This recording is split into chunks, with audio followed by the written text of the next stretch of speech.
குலதெய்வத்துடைய அனுமதி அல்லது அனுகிரகம் இல்லைன்னா ஒருவர் என்னதான் சக்தி வாய்ந்த ஹோமம் யாகம் செஞ்சாலும் ஆலயங்களுக்கு சென்று வந்தாலும் எதிர்பார்த்த பலன் தருமான்னு கேட்டீங்கன்னா ரொம்பவே சந்தேகம் தான் சொல்றாங்க. நீங்க எந்த வழிபாடு செய்யாவிட்டாலும் பரவாயில்ல, ஆனா குலதெய்வ வழிபாடு மட்டும் செய்யாமலே இருக்கக்கூடாது அப்படின்னு சொல்றாங்க. குலதெய்வ வழிபாடு இல்லாம தொடங்கக்கூடிய எந்த ஒரு செயலும் நன்றா முடியத்தே இல்லை. அதனால குலதெய்வ வழிபாடு முதன்மையானதுன்னு சொல்றாங்க. வருஷத்துக்கு ஒரு முறையாச்சு உங்க குலதெய்வம் கோயிலுக்கு போயிட்டு வழிபாடு செஞ்சுட்டு வாங்க.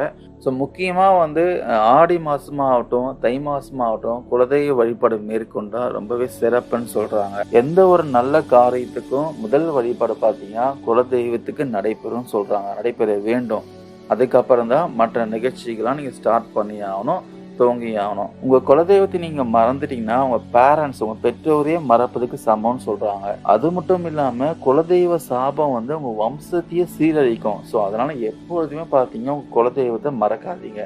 ஸோ உங்களுக்கு எல்லா தெய்வத்தோடைய ஆசியும் அருளும் வேணும்னா குலதெய்வ வழிபாடு செய்வது ரொம்பவே அவசியங்க.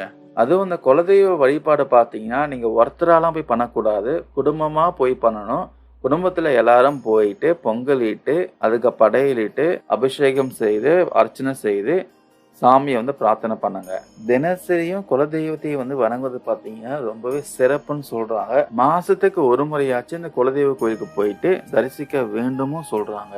குறிப்பா இந்த அமாவாசை பௌர்ணமி ஆகிய நாட்கள்ல குலதெய்வ வழிபாடு செய்வது ரொம்பவே நல்லதுன்னு சொல்றாங்க. உங்களால முடிஞ்ச வரைக்கும் உங்ககிட்ட செல்வம் அதிகமா இருந்துச்சுன்னா உங்க குலதெய்வ கோயிலுக்கு திருப்பணிகளை செய்ய வேண்டும் சொல்றாங்க.